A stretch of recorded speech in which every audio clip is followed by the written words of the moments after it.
Alright, hey everyone out there in Mandolin land, Mike Hedding here. A few weeks back, I did a left-hand stretching exercises lesson for banjo, and I had a request if I could do one for mandolin. So these are really great warm-up exercises to get all four of your fingers moving, get you stretching between your fingers. I'll give you kind of a bunch of exercises that I like to do, again, to get your fingers stretching a little bit more, get them a little bit stronger. And this is really important as you progress in your playing. Usually when you're playing like beginner songs, you'll probably be just using maybe your first two fingers or your first three fingers. But any more advanced songs, you're going to have to get your pinky involved. You're going to have to get your ring finger involved a little bit more. And I know for me, those fingers were really weak and wimpy at first when I first started playing. So hopefully you can use these little warm-up exercises to kind of strengthen your fingers and improve your confidence that you can play with all your fingers. All right, let's jump into the lesson. All right, so you can do these exercises on any string and we'll move it around. But let's start up on the A string to start, okay?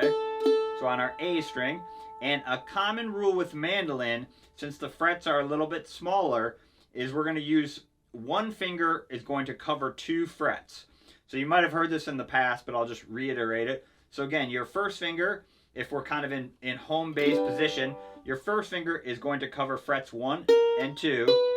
Your second finger is going to cover frets 3 and 4. Your third finger is going to cover 5 and 6.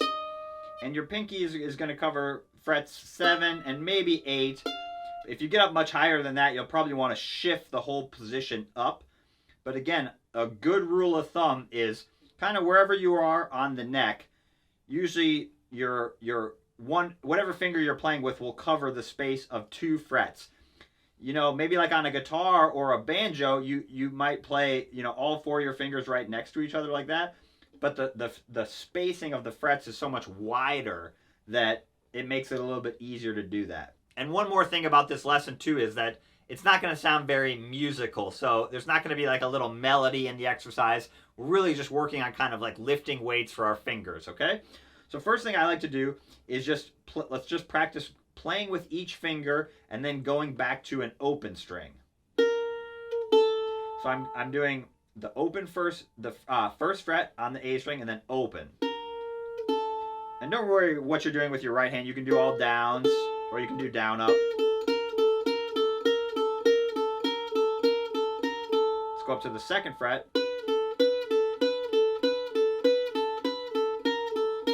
So that'd be the first thing, is just practicing.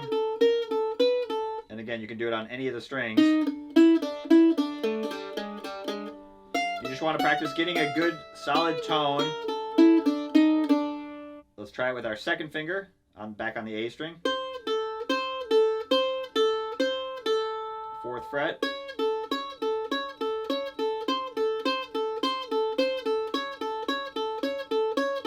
Let's try the fifth fret with our ring finger.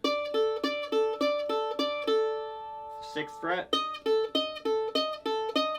And pinky. And we can try the 8th fret. So a couple things I want you to practice there is keep the same angle, or try to keep the same angle for all your fingers, right? So you can see my fingers are kind of pointing kind of down the fretboard or kind of up toward my chest. You don't want your fingers turned up like this. That's going to make it a lot harder to stretch them. See how much more distance I get?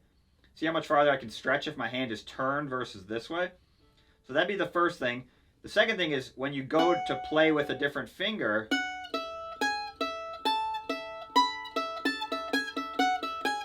I'm trying to keep them all at the same angle. So my one finger, for example, this is what you don't want to do. Let's say my index finger is playing right here. You wouldn't want your pinky, for example, to be playing way down here, right? You want your fingers to be hitting the strings in the same spot on all your fingers. That's going to illustrate that you have the correct angle for your fingers. If you're way back like this, it's going to be a lot harder.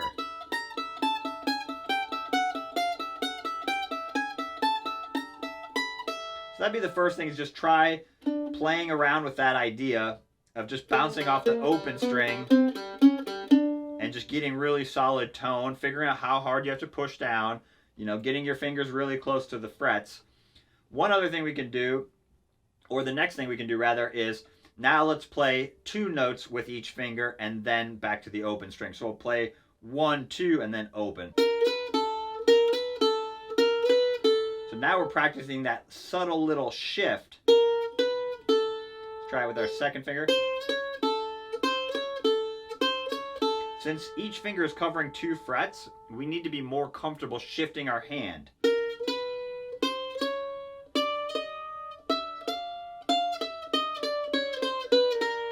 You can always go back to open too if you want, or you can just practice going. So that's called going up the notes chromatically. You're playing all the notes. Or do it. You can always go back to the open too. Try it on all the strings. The other thing is, as you move up or down the strings, I want my hand to stay in the same position, right? So if I'm up here, same idea, I'm playing on the tips of my fingers, but when I go down to the lower strings, you don't want to be playing down here, for example. You want to keep the same, your fingers should be hitting on the same spot, regardless of what string you're on.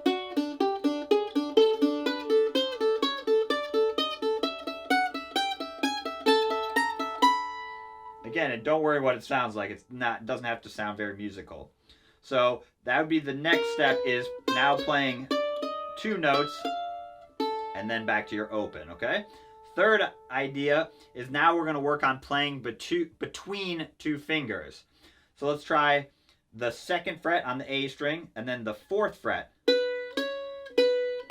And what we want to practice is keeping this finger down. So I'm not doing this, because that I can cheat and not stretch as much. If I keep this finger down, I'm forced to stretch out my hand. You could also try it with the 3rd fret if the 4th fret feels like too big of a stretch, but that's what we want to practice. That's kind of like the Jaws theme. But then try it with the 4th fret, and again, my first finger is down the whole time.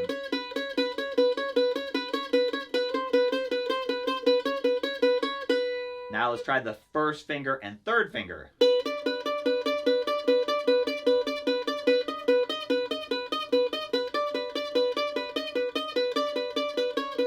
Back to 2nd finger.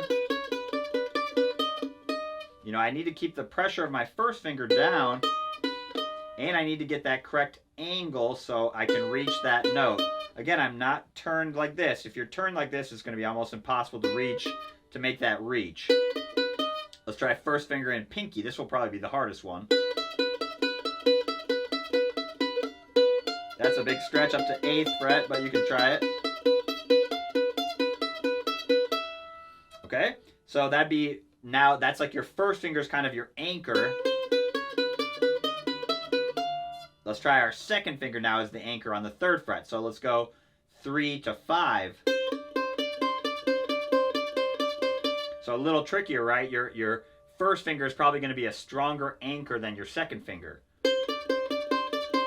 Let's try the 6th fret. That'll be a big stretch. 7th fret with your pinky. Probably a big stretch. 8th fret, see if I can do it. That one's tricky. You probably won't do that too much, but it's good practice to try. Lastly, let's try our 3rd finger. So we have 5 and 7. This again is a good stretching practice. Let's try 8th fret.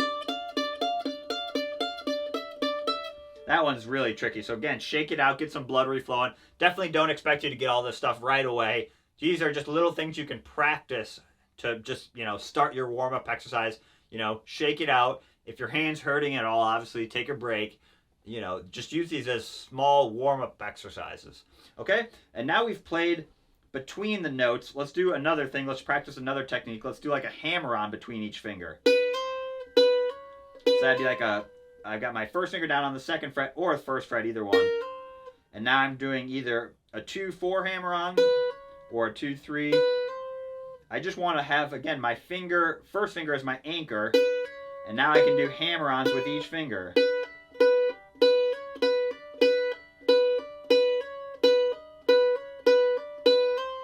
Let's try it up on the high E string.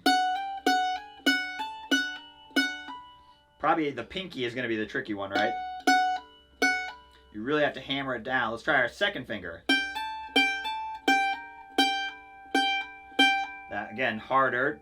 You're using weaker fingers. Third finger, let's see if I can do it. That one's tricky. You probably won't do that one too much. You could also do 4th fret and pinky. And again, you could go back to the open string if you needed to. Let's try the opposite. Let's try a pull off. This will be tricky too.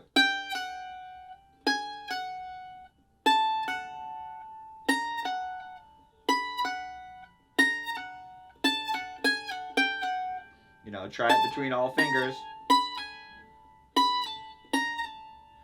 And try it on the, it'll be harder on the lower strings as well.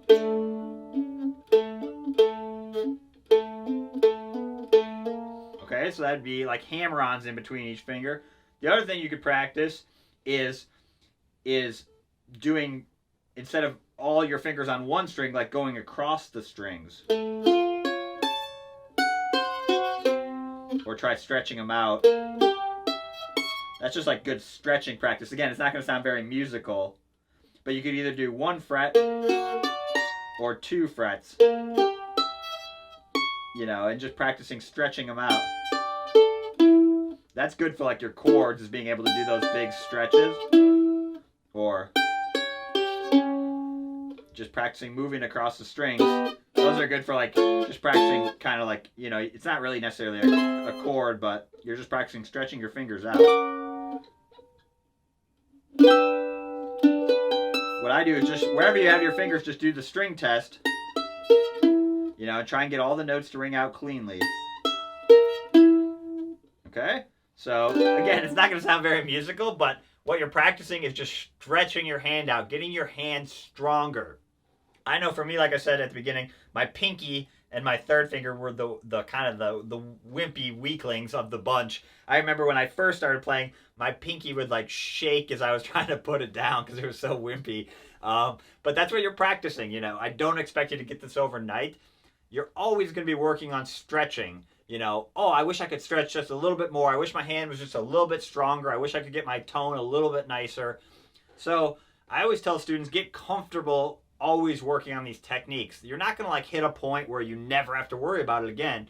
If you don't do these warm-up techniques for a couple weeks, you're probably going to have to kind of dust off, you know, you're going to have to pick it back up a little bit to make it work. So again, I would recommend putting these into the start of your practice session. You know, maybe just do that little finger exercise between the strings. Go up all 4 strings and then start practicing your song you're working on or whatever it is.